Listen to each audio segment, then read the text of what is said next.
two men. No names, no faces, no mercy, and for 6 months, no one could stop them.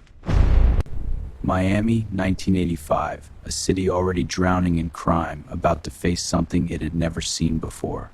They came armed like soldiers, moved like ghosts, and vanished into thin air every single time. The FBI had nothing, no faces, no names, no fingerprints, just a growing trail of victims and a city holding its breath. 6 robberies, 6 escapes, one question that haunted every agent assigned to this case. This is the story of the morning that rewrote the rules of American law enforcement forever.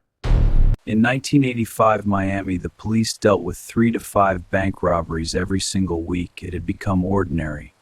October 8th, an armored car courier made a routine pickup outside a restaurant, completely unaware he was already being watched. They had been watching for days, learning the schedule, timing the routes, planning every second. Within minutes it was over, and the only thing left behind was a smoke grenade that told investigators everything and nothing at the same time. Military smoke grenades don't belong in bank robberies. These men had training that most criminals simply do not have. Agent Gordon McNeill stared at a board full of evidence that pointed absolutely nowhere.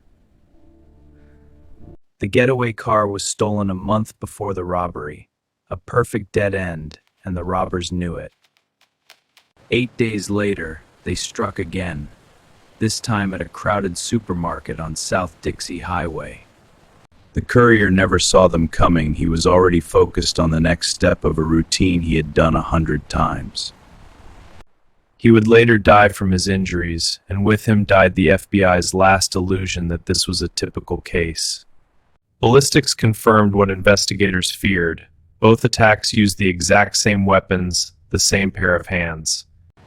2 weeks later, they shifted targets, this time walking straight into a bank on a busy Miami corner in broad daylight. The security cameras had filmed the entire robbery, but when agents rushed to review the tape, the equipment had malfunctioned and recorded nothing. With no leads and more robberies certain, agents returned to the range, sharpening skills for a confrontation they knew was inevitable. January 10th, a 5th robbery, and this time the cash delivery had arrived just minutes before they walked in. Witness William Roberts made a decision in that moment that most people never have to make. He followed them. For several blocks he maintained his distance, memorizing the car, the turns, every detail his eyes could hold. Roberts wrote down the plate number of both vehicles, and in doing so handed the FBI the first real break in 3 months.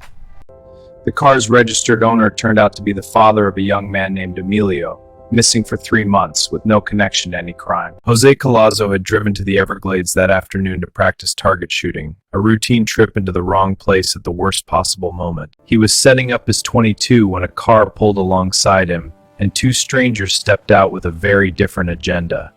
Shot 4 times and left for dead, Collazo made a decision. He chose to live. He walked nearly a mile through the Florida heat, wounded, alone, refusing to stop until he reached help. One had a scar here, the other a mustache and cold eyes. Height, build? Muscular. They moved like soldiers. For the first time in 5 months, the FBI had something no camera had ever captured. A face. The posters went out immediately. 2 faces, 2 names nobody yet knew, and 1 warning that left nothing to interpretation. That car will be your next getaway vehicle. His colleagues thought it was a long shot. Grogan knew it was not a hunch, it was a pattern, and patterns don't lie. McNeill had found it. Every single robbery had occurred on a Friday between 9 a.m. and noon, within the same 40 square blocks. The area was vast, the team was small, and the robbers could strike any point along a corridor that stretched for miles. April 11th, 1986, 14 Miami FBI agents gathered in a parking lot before sunrise to do what no technology had managed to do: find them. They spread out across the grid like a net, invisible, patient, waiting for a black Monte Carlo with a very specific license plate. Grogan was heading toward the Barnett Bank when the impossible happened.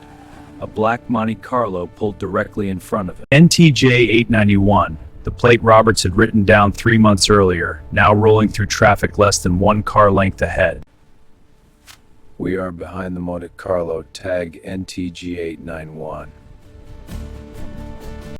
All units converge on Grogan's location. Net is closing. Copy that, we're rolling. Roger, backup inbound. The Monte Carlo turned off the main road. The suspects had sensed something and were trying to lose the tail.